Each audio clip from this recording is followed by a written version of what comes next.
நினைப்பு தான் பொழப்ப கெடுக்கும் அப்படின்ற ஒரு வாக்கியம் இருக்கு.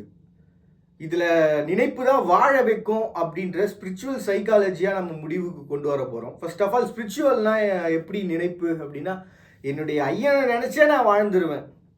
என்னுடைய பெருமாளை நினைச்சே நான் வாழ்ந்துருவேன். என்னுடைய ஜீசஸ் நினைச்சே நான் வாழ்ந்துருவேன். என்னுடைய அல்லாஹ்வை நினைச்சே வாழ்ந்துருவேன் அப்படின்னு வாழ்க்கையில எல்லாத்தையும் அனுபவிச்சு முடிச்சதுக்கு அப்புறம், இல்ல அனுபவிக்க இயலாத பட்சத்துல நம்ம எல்லா சிந்தனைகளும் அதுக்குள்ள வந்துரும்.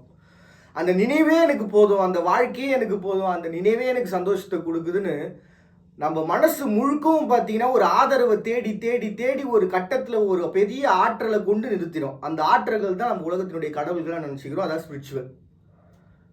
ஸோ நம்ம குடும்பம் நமக்கு கொடுக்காத ஒரு சந்தோஷத்தையும் ஒரு அரவணைப்பையும் பார்த்தீங்கன்னா ஏதோ ஒரு சிந்தனை மேலே நம்ம வச்சிடுறோம்.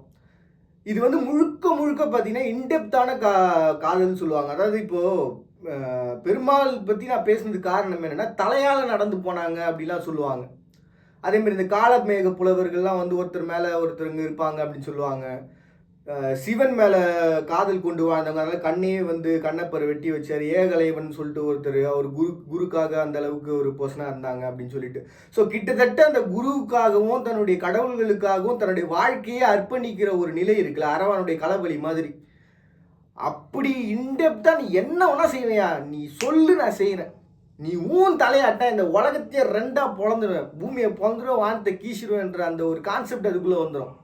அப்போ காதலுங்கிறது அதீதமான ஒரு ஈர்ப்பை ஒரு ஸ்பிரிச்சுவலாக கடவுள் மேலே வைக்கிறதுக்கான ஒரு கான்செப்டை உருவாக்கி தருது. அப்போ அந்த இந்த நினைவுன்னு ஒன்று இருக்குது பாருங்கள். நீங்கள் என்னதான் தூக்கத்தில் நம்ம வந்து நல்லா தூங்கிட்டு இருந்தால் கூட சில பேர் அப்படி தட்டி எழுப்புனா போதும், சிவனே பெருமாளே அப்படின்னு சொல்லிட்டு எழுந்துப்பாங்க. ஜீசஸ் அப்படின்ற ஒரு ஃபீல் வந்துடும். அல்லா இன்ஷல்லா அப்படின்ற ஒரு ஃபீல் எழுந்துப்பாங்க.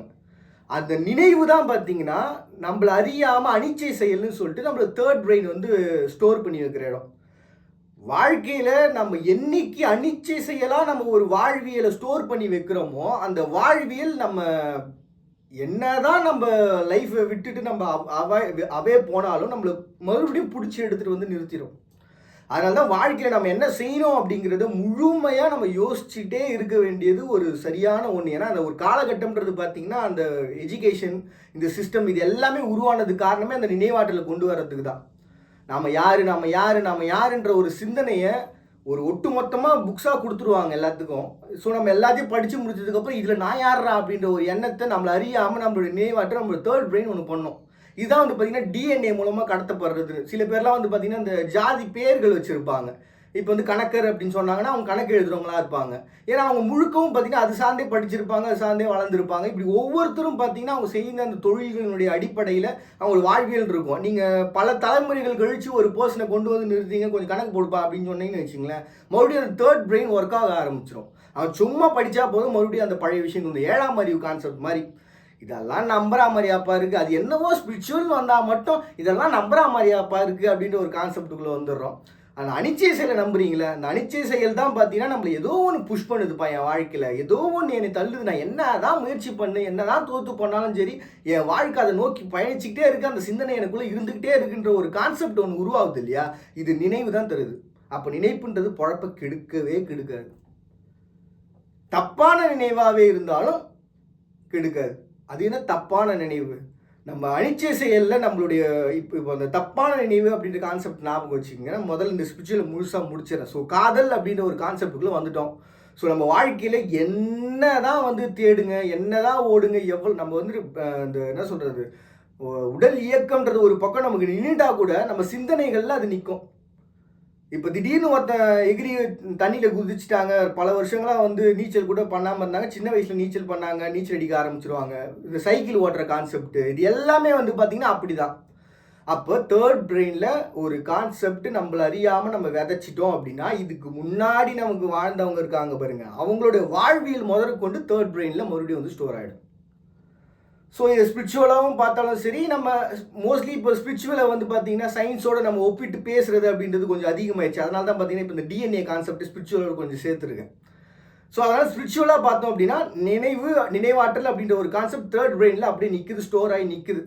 ஸோ அது கடவுள்ன்ற ஒரு பேராற்றல் நம்மளை தாண்டி ஒன்று இருக்குன்ற ஒரு அதீதமான நம்பிக்கையும் ஒரு வாழ்க்கையினுடைய ஒரு சந்தோஷத்தையும் மகிழ்ச்சியும் தக்க வைக்கிற ஒரு இடம். இது ஸ்பிரிச்சுவல். இந்த பக்கம் சைக்காலஜிக்கலாக வருவோம். சைக்காலஜிக்கலாக நம்ம தொடர்ந்து ஒரு வேலையை செஞ்சுக்கிட்டே இருக்கிறோம்பா. பழக பழக பாலும் புளிக்கும் அப்படின்னு அந்த கான்செப்ட் மாதிரி தான். வேலை செஞ்சுக்கிட்டே இருந்தேன்னா நம்ம சும்மா அங்கே பார்த்துக்கிட்டே இப்படி ஓகேப்பா எங்கே இவ்வளோ வேகமாக வேலை செய்றீங்க, அது அப்படியே பழகிருச்சுங்க அப்படின்ற ஒரு எண்ணத்துக்குள்ள இந்த சைக்காலஜியாக வந்து நிற்போம் தெரியுங்களா. ஸோ அந்த சைக்காலஜிக்கல் எப்பவுமே வந்து பார்த்தீங்கன்னா அதுக்குன்னு தகுதியானவங்க விளக்குனா தான் புரியும் அப்படின்னு ஒன்று இருக்குது. இருந்தாலும் நம்ம சைக்காலஜிக்கலாக வந்து பார்த்தீங்கன்னா அவங்க என்னெல்லாம் பண்ணுறாங்க அப்படின்றது நம்ம தெரிஞ்சுக்கிறதுல ஒரு ஆர்வம் நமக்கு இருக்கும்ல. அந்த ஆர்வத்தினுடைய அடிப்படையில் தான் நான் இதை விளக்குறேன். இப்போ அவங்க டோட்டலாக வந்து பார்த்தீங்கன்னா ஒரு பர்சனை அப்சர்வ் பண்ணுறது எவ்வளோக்கு எவ்வளோ அப்சர்வ் பண்ணுறாங்களோ அவ்வளோக்கு அவ்வளோ அப்சர்வ் பண்ணிக்கிட்டே இருப்பாங்க. இந்த எலி இங்கே ஓடுது, இந்த நாய் இப்படி நடக்குது, இப்படி இப்படி வளையுது, இப்படி சாப்பிடுது, இப்படி இது பண்ணுது அப்படின்னு சொல்லிட்டு ஒவ்வொரு டைம் டு நொடிக்கு நொடி வந்து பார்த்தீங்கன்னா இந்த மாதிரி நடக்குது நிகழ்வு, இந்த சுழற்சியில் இப்படி இருக்குது அப்படின்னு சொல்லிட்டு சைக்காலஜிக்கலாக வந்து நிற்பாங்க. சைக்காலஜிக்கலும் காதலுக்கும் சம்மந்தம் இருக்குது. ஒரு வயசுக்கு அப்புறம் என்னுடைய உணர்வுகளில் காதல் எழுது, ஒரு வயசுக்கு அப்புறம் என்னுடைய உணர்வுகளில் இதை தேடுது அப்படின்ற ஒரு எண்ணம் இருக்குல்ல, அந்த எண்ணம் தான் நினைவாற்றல். ஸோ எல்லா பர்சன்ஸுக்கும் ஒவ்வொரு காலகட்டத்தில் ஒவ்வொரு தேர்ட் பிரெயின் ஒர்க் ஆக ஆரம்பிச்சிருது. அவங்க வீட்டுக்குள்ளேயே இருந்தாலும் சரி, வெளியில் போனாலும் சரி, வேலை செஞ்சாலும் சரி, செய்யலைனாலும் சரி, அவங்களோட தேர்ட் பிரெயினில் அந்த வயசுக்கேற்ற ஒரு முதிர்ச்சி அனுபவம்ன்றது அந்த சமயத்தில் உருவாக ஆரம்பிச்சிருது. இது வந்து அந்த வயசினுடைய அந்த வித்தியாசம். வயசுக்கு வந்துட்டாங்கன்னா இப்படி, வயசுக்கு வரலன்னா இப்படி, 20 வயசுக்கு மேலே இப்படி, 28 வாழ்க்கை 8 பிரிச்சுக்க அப்படின்னு சொல்லிட்டு ஒரு பாட்டு கூட இருக்கு தெரியுங்களா, அந்த பாட்டு மாதிரி. ஸோ அப்படி ஒரு சைக்காலஜிக்கல் பர்சன்ஸ் வந்து ரொம்ப பர்ஃபெக்டாக சொல்லுவாங்க, இந்தந்த வயசில் இந்த பர்சனுக்கு இந்த உணர்வுகள் வரும், அது தரல, அது கிடைக்கல அப்படின்னா அந்த பர்சன் வந்து ஃபீல் பண்ணுவான். அந்த நீங்கள் முழுமையாக கொடுக்கல அப்படின்னாலே அது பாதிப்பு தாங்க அப்படின்னு சொல்லி ரொம்ப பொறுமையாக யதார்த்தமாக நமக்கு விளக்குவாங்க. அந்த இடத்துலையும் காதல் வந்து நிற்கும். ஸோ எல்லாமே வந்து பார்த்தீங்கன்னா வயதுக்கேற்ப காதல் தான். அப்போ நினைவுன்ற ஒரு கான்செப்ட் தான் நம்மளை இப்படி பண்ணுது. அப்போ ஒரு வேளை நம்ம வாழ்க்கையினுடைய இன்டெப்தான அச்சீவ்மெண்ட் இதுதான் அப்படின்னு சொல்லிட்டு ஒரு நினைவை நம்ம ஸ்டோர் பண்ணுறேன்னு வச்சுக்கோங்க. நான் யாருப்பா சின்ன வயசில் கேட்டாங்க என்னை யாருன்னு, சும்மா நான் போலீஸ் ஆகணும் சார் அப்படின்னு ஆசைப்பட்டேன். அது ஆசையாக மட்டும் நின்றுச்சு. ஒருவேளை போலீஸுன்ற ஒரு சிந்தனையோ, அவங்க எப்படி நடக்கிறாங்க, என்ன பண்ணுறாங்க, ஏது பண்ணுறாங்கன்ற ஒரு சிந்தனைகள் உள்ளேயே இருந்திருந்தால் நான் அப்படி மாறி இருக்கலாம். ஆனால் அதையும் தாண்டி நம்மளை ஒரு ஃபோர்ஸ் தள்ளுது சார், என்னை ஏதோ ஒன்று தள்ளுது சார். இப்போது நான் யாராக மாறணும் அப்படிங்கிறதுக்கான தகுதியும் சமூகமும் என்னுடைய குடும்பமும் இருந்துச்சு அப்படின்னா அதுக்கு சப்போர்ட் பண்ணுறாங்கன்ற பட்சத்தில் முழு மனசோட நம்ம சம்மதிச்சு அதுக்காக தேடி ஓடலாம்.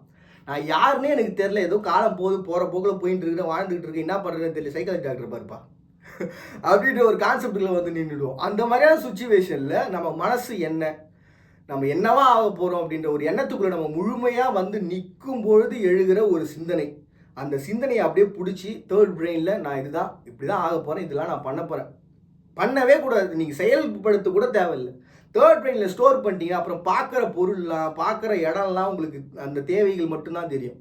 பைக் வாங்கணும்னு ஆசைப்பட்டீங்கன்னா முழுக்க பார்த்தீங்கன்னா அந்த பைக்கு போதா, இந்த பைக்கு போதா, அப்படி தூக்குனா மாதிரி சீட் இருக்குதா, இறங்குனா மாதிரி சீட் இருக்குதான்ற எண்ணம் மட்டும்தான் நம்மளுக்குள்ளே போயிட்டு இருக்கும். ஸோ இப்படி நம்ம முழுமையான ஒரு சிந்தனைன்றது நம்மளுடைய தேர்ட் பிரெயினில் ஸ்டோர் ஆகிற விஷயங்கள் தான். அப்போ ஒருத்தவங்க ஏதோ ஒரு சிந்தனையில் இருக்கிறாங்க அப்படின்னா அவங்களுக்கு ஏதோ ஒரு தேவை இருக்குன்னு அர்த்தம். ஏதோ ஒரு ஆற்றல், ஏதோ ஒரு இருக்குன்ற ஒரு நம்பிக்கை அவங்களுக்கு கிடைச்சா போதும், அந்த நினைவு மறுபடியும் பழைய நிலைமைக்கு வந்துடும். ஸோ அந்த நம்பிக்கையை கொடுக்குற இடம் தான் பார்த்தீங்கன்னா நினைவு. நினப்பு பழப்பை கெடுக்கவே கெடுக்காது. நீங்கள் எவ்வளவு தான் பேடாக சிந்திச்சாலும் சரி, நம்ம வாழ்க்கைன்றது கண்டிப்பாக ஒரு இடத்துல வந்து நிற்கும். எவ்வளோ மோசமாக சிந்திச்சாலும் சரி, ஒரு கட்டத்துக்கு அப்புறம் என்னால் இதுதான் முடியும், வாழ்க்கை இதுதான் அப்படின்ற ஒரு கட்டத்துக்குள்ளே நீங்கள் வந்தால் கூட முடியாதுன்ற சொல்லே கிடையாது. நீ நினச்சிட்டேல்ல, நினப்பை விதைச்சிட்டேல்ல அப்படின்ற ஒரு எண்ணத்துக்குள்ளே நம்ம தேர்ட் பிரெயின் ஒர்க் பண்ணிக்கிட்டே இருக்கும். எனக்கு 60 வயசு ஆயிடுச்சு சார், நான் இன்னமும் வந்து சைட் ஆக்டராக இருக்கேன் சார். சார் எனக்கு 70 வயசு ஆயிடுச்சு சார், நான் இப்போ தான் சார் ஒரு படமே நடிக்கலாமா இல்லை டைரக்ட் பண்ணலாமான்ற ஒரு ஃபீலுக்கு வந்துருக்கிறேன் சார். சார் நான் இப்போ தான் சார் ஒரு பிஸ்னஸே ஸ்டார்ட் பண்ணியிருக்கேன், 60 வயசு ஆயிடுச்சு சார். ஒரு சின்ன உதாரணம் ஸ்பிரிச்சுவலாக சொல்லணும்னு வைங்களேன், நம்ம பெருமாள் கோவிலே எடுத்துக்கலாம். ஆண்டாள் என்ன பண்ணுவாங்க, எனக்கு இவ்வளவு வண்டா நெய் வேணும், இவ்வளவு வண்டா வந்து பூ வேணும், இவ்வளவு முழுக்க லட்டு வேணும்னு சொல்லிட்டு அவங்க எப்பயா பார்க்கும்போது பார்த்தீங்கன்னா அவங்க அன்னைக்கு ஆசைப்பட்ட அந்த ஒரு நிகழ்வுன்றது மறுபடியும் அந்த ஒரு ராஜா மீட்டெடுத்து ஒரு வாழ்வை கொடுத்தாங்க, ஒரு சிந்தனையை, ஒரு நினைவை முழுமையாக நிறைவேற்றி காட்டினாங்க. அப்படி ஒரு பக்கம் இருக்குது. இன்னொரு பக்கம் நம்ம சைக்காலஜிக்கலாக யோசிச்சு பார்த்தோம் அப்படின்னா, அன்றைக்கி ஆசைப்பட்ட விஷயங்கள் அத்தனையும் இன்றைக்கி பண்ணுறாங்க சார். அன்றைக்கி நினச்ச அத்தனை விஷயங்கள் நடக்குது. அன்றைக்கி வெத்தலையில் மை போட்டு பார்த்தாங்க, இன்றைக்கி லைவாக டிவி போட்டு பார்த்துட்டு இருக்காங்க. சார் அன்றைக்கி பறக்கணும்னு வந்து ஆசைப்பட்டாங்க சார், நினச்சாங்க சார், இன்றைக்கி பறந்துட்டு இருக்காங்க சார் ஃப்ளைட்டாக. அன்றைக்கி பேசணும்னு நினச்சாங்க, இன்றைக்கி ஃபோன் மூலமாக பேசிக்கிட்டு இருக்காங்க. ஸோ எத்தனையும் பார்த்தீங்கன்னா எல்லாமே வந்து பார்த்தீங்கன்னா இந்த உலகத்தினுடைய சிறந்த ஒரு நினைவினுடைய அடிப்படையில் தான் அமையுது. அப்போ எங்கேயோ ஒருத்தவங்க சிந்திச்சுக்கிட்டு இருக்காங்க, ஏதோ ஒன்று பண்ணிக்கிட்டு இருக்கிறாங்களே அப்படின்ற ஒரு ஃபீலில் நீங்கள் யாராவது பார்த்தீங்கன்னா அவங்க வாழ்க்கையில் ஏதோ ஒரு அதீதமான ஒரு சிந்தனைக்குள்ளே இருக்கிறாங்கன்னு அர்த்தம். அது நல்லதோ கெட்டது அப்படின்ற கான்செப்டே கிடையாது. சிந்தனை எப்பவுமே, நினைவு எப்பவுமே சரியான ஒன்று தான் இருக்கும். நம்ம கண்ணு முன்னாடி ஒரு கை இப்படி எடுத்துகிட்டு வரான், கண்ணு மூடுது சார் அப்படின்னா அது என்னைக்காவது தப்பாக இருக்குமா? ஸோ நம்ம பிரெயின் நம்ம உடம்புக்கு என்ன தேவையோ அதை மட்டும் கெப்பாசிட்டின்னு ஒன்று இருக்குது. அந்த பாடியோட கெப்பாசிட்டின்னு அந்த கெப்பாசிட்டி வரைக்கும் தான் அது இயங்கும். ஸோ அப்போ அது அனிச்சை செயலுன்றது அப்படி தான். நமக்கு எவ்வளவு தான் நம்ம மிஞ்சி போனால் இந்த உடம்பு எப்படி கெடுத்துப்போம், நம்மளை நாமே அடிச்சுப்போமா, நம்மளை நாமே கொண்டு போமா, அது உடல் தாங்குமா? முதல்ல ஏற்றுக்காது. அப்போ என்ன பண்ணும், ஆட்டோமேட்டிக்காக அந்த விஷயங்களை அழிச்சிக்கிட்டே வரும். நமக்கு வந்து வால் தேவையில்லைன்னு எப்படி குரங்கு மாறி மனுஷனாக மாறிச்சோ அதுமாதிரி நமக்கு தேவையில்லாத விஷயங்களை அத்தனையும் அழிச்சிக்கிட்டே வரும் நினைவு. அப்போ நினைப்பு பொழப்பை கெடுக்காது, நினைப்பு வாழ வைக்கும். இதெல்லாம் விட ஒரு சிறந்த ஒரு விஷயம் சொல்லணும் அப்படின்னா, சார் நீங்கள் சொல்கிற மாதிரி நினச்சினே வாழ்ந்துருந்தா ஒரு பையன் 10 இருக்கிறான் சார், சோம்பேறியாக இருக்கிறான் சார், எப்போ பார் தின்றான் தூங்குறான் ஏந்துக்க மாட்டான் சார் அப்படின்ற ஒரு பையனை நினச்சி பாருங்களேன். ஒரு ஜஸ்ட் ஒரு 50 வருஷத்துக்கு முன்னாடி வரைக்கும் அவங்க வாழ்ந்த வாழ்க்கை நினச்சி பாருங்க. அவன் என்ன நினச்சிருப்பான், எழுஞ்சி போய் டிவியை திருப்பணும் சார், எழுஞ்சி போய் வேலை செய்யணும் சார், இங்கேருந்து மிதிச்சுக்கிட்டு போய் அவ்வளோ தூரம் போகணும் சார் அப்படின்னு சோம்பேறித்தனப்பட்டவனால தான் இன்னைக்கு ஒரு டிவி ரிமோட்டோ ஒரு பைக்கோ உருவாச்சு. சோம்பேறித்தனம்ங்கிறதே ஒரு சிறந்த நினைவு தான். அந்த சோம்பேறித்தனத்தை சும்மா படுத்துக்கிட்டு இருக்காங்க அப்படின்னால அதை செய்யணுமா அப்படின்ற ஒரு எண்ணம் உருவாகுதுல, அந்த நினைவு தான் பார்த்தீங்கன்னா இத்தனை காலமாக பல மாற்றங்கள் உருவாகி. நீ சொல்லிட்ட, இனி நான் போகிறேன், வீட்டில் படுகிறேன், நான் பாட்டு ஜாலியாக நினச்சினே இருப்பேன், நடக்குதான்னு பார்ப்போம் அப்படின்னு. நினைவுன்றது பார்த்தீங்கன்னா காலங்கள் கடந்து நிகழ்கிற ஒன்று, செயல்பாடு ப்ரெசன்ட் லைஃப்பில் நடக்கிற ஒன்று. நீங்கள் இந்த நிகழ்காலத்தில் சாதிச்சு காட்டணும்னா செயல்பட்டு தான் ஆகணும். எதிர்காலத்தில் நடக்கணும்னு நினச்சிங்கன்னா நினைப்பிலே வாழ்ந்து தான் ஆகணும். ஸோ எதிர்காலம்ங்கிறது நினைவு, ப்ரெசன்ட் லைஃப்ன்றது செயல்பாடு. நாம் நினைப்பு பொழப்பை கெடுக்காது, நினைப்பு வாழ வைக்கும். மறுபடியும் இதே போல ஒரு அழகை சந்திக்கிறேன். அது ஒரு நாங்கள் பாண்டிய நீங்கள் பார்த்துட்டு இருக்கீங்க. இந்த நிகழ்ச்சி இன்ட்ரெஸ்டிங்.